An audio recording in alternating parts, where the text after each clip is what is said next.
wabarakatuh. Halo semuanya, perkenalkan nama aku Maulia Dewi Aviana dengan NIM akhir 018. Aku dari Prodi Pendidikan Biologi angkatan 2024. Di sini aku akan menjelaskan mengenai pentingnya keanekaragaman hayati, terutama di hutan UNES. Apa sih keanekaragaman hayati itu? Keanekaragaman hayati adalah keanekaragaman makhluk hidup dari segala sumber, termasuk daratan, lautan, dan ekosistem perairan, serta kompleks ekologi yang berupa keanekaragaman jenis antar jenis ekosistem. Dalam pengertian lain, keanekaragaman hayati ialah semua jenis hewan, tumbuhan, dan mikroorganisme, serta proses ekosistem dan ekologi. Sedangkan keanekaragaman genetik mencakup seluruh informasi genetik sebagai sifat pembawa keturunan semua makhluk hidup. Keanekaragaman jenis ialah keanekaragaman organisme yang mempunyai ekspresi genetika tertentu. Kemudian, sedangkan dalam keanekaragaman ekosistem mengacu pada keanekaragaman habitat, lingkungan, dan lain sebagainya. Tujuan dari keanekaragaman sendiri yaitu untuk membantu menjaga keseimbangan antar ekosistem yang turut memainkan peran penting dalam sektor ekonomi, yaitu menyediakan sumber daya alam sebagai bahan pangan, furnitur, bahan kosmetik, dan lain sebagainya. Oke teman-teman, untuk pemaparan selanjutnya akan dijelaskan oleh aku Siti Sabaroton dari program pendidikan biologi angkatan 2024 dengan NIM akhir 0032. Oke, materi selanjutnya ialah masih tentang seputar keanekaragaman hayati.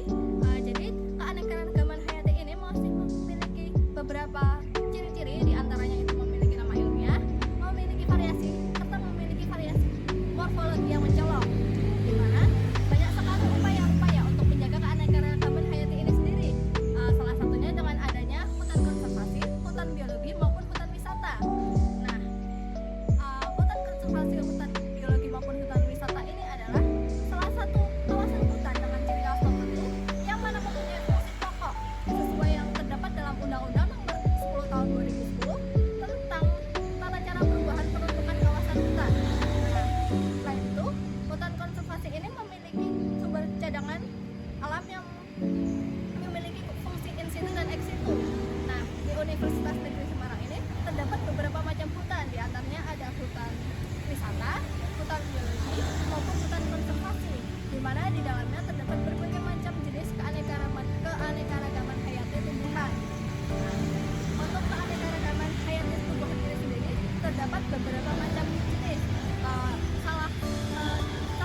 baik itu untuk ruangan maupun luar ruangan.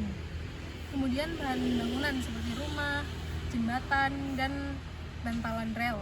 Kemudian ada daun jati. Daun jati juga memiliki kandungan senyawa alami yang dapat dimanfaatkan sebagai obat, antaranya sebagai antibakteri, antioksidan, agen anti radang, mengatasi kulit gatal dan mengatasi jerawat. Kemudian sebagai pakan ternak. Daun jati juga dapat digunakan sebagai pakan ternak karena mengandung nutrisi yang baik. Kemudian limbah kayu jati. Limbah kayu jati juga dapat diolah menjadi berbagai kerajinan seperti tas, kalung, piring, mangkok, mempan, sendok, garpu, dan lain-lain.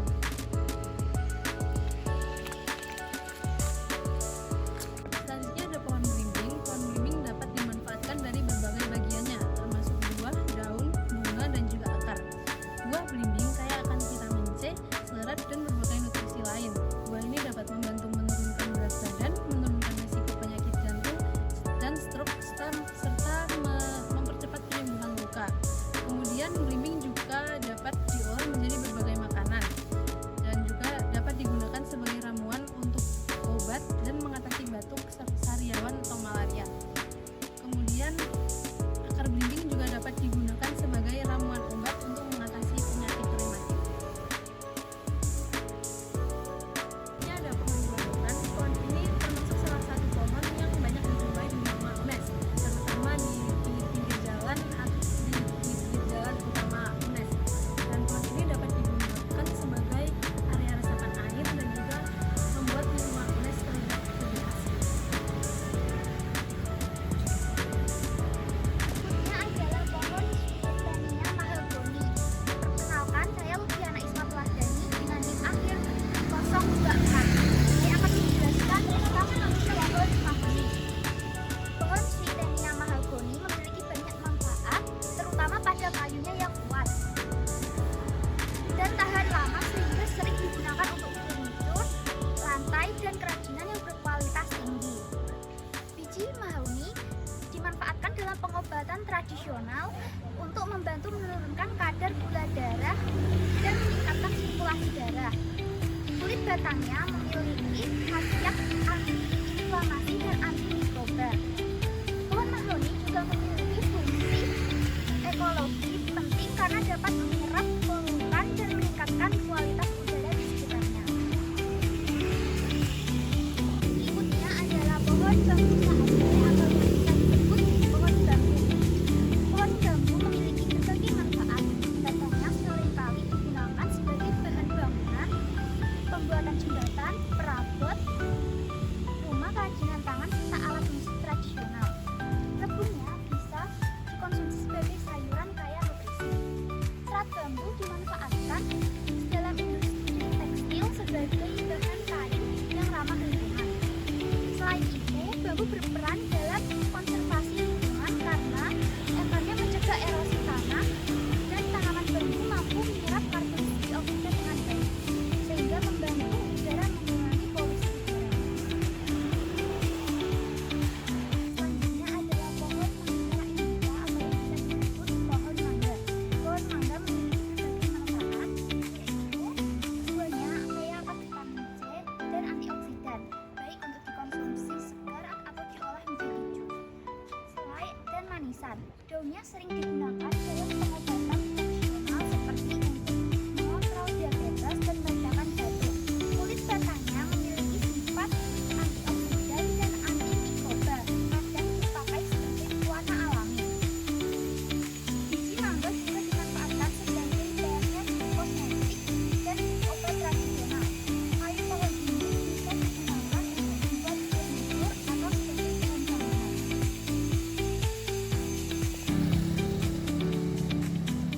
Halo, perkenalkan saya Nada Syifa Salsabila dari Rombel Pendidikan Biologi A 2024 dengan NIM 2404090037.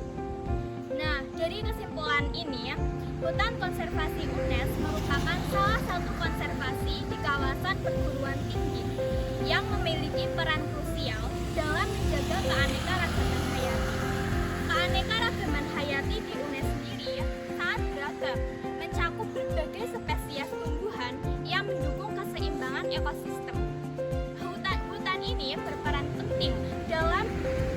keseimbangan ekosistem serta menjadi kantong biodiversitas dan sumber daya alam, serta menjadi laboratorium untuk penelitian lebih lanjut. Tumbuhan seperti melandingan, mahoni, jati, dan lain sebagainya tidak hanya memberikan manfaat secara ekologis, tetapi juga berfungsi sebagai sumber daya yang penting untuk lingkungan sekitarnya. Nah, hutan konservasi ini menjadi contoh nyata UNES dalam komitmen untuk menjaga konservasi dan pelestarian keanekaragaman hayati sekaligus mendukung penelitian dan pendidikan lingkungan. Kita sebagai mahasiswa harus mendukung komitmen UNES dalam tanpa adanya mahasiswa yang menjaga hutan konservasi dan pelestarian ini, maka hutan konservasi ini pasti lambat laun akan berkurang. Nah, kita dapat mengambil langkah-langkah dalam pelestarian hutan konservasi ini. Nah, tadi sudah dijelasin nih sama teman-teman masalah keanekaragaman hayati di UNES. Selanjutnya dengan saya, Alvan Bagus Nugraha dari Pendidikan Biologi Rombel A 2024 dengan NIM akhir 026 akan memaparkan bagaimana sih cara langkah-langkah dalam menjaga dan melestarikan keanekaragaman hayati di hutan lingkungan UNES. Ya, ada beberapa poin. Yang pertama yaitu melakukan pemantauan dan penelitian. Pemantauan ini bisa dari mahasiswa yang kerap kali mengunjungi maupun menjaga di lingkungan hutan konservasi UNES. Selanjutnya yaitu penelitian. Penelitian ini baik secara akademis maupun secara non-akademis kita mampu untuk melakukan penelitian dalam melestarikan keberlanjutan keanekaragaman hayati yang ada di hutan biologi UNES. Poin yang kedua yaitu melakukan penyuluhan kepada masyarakat.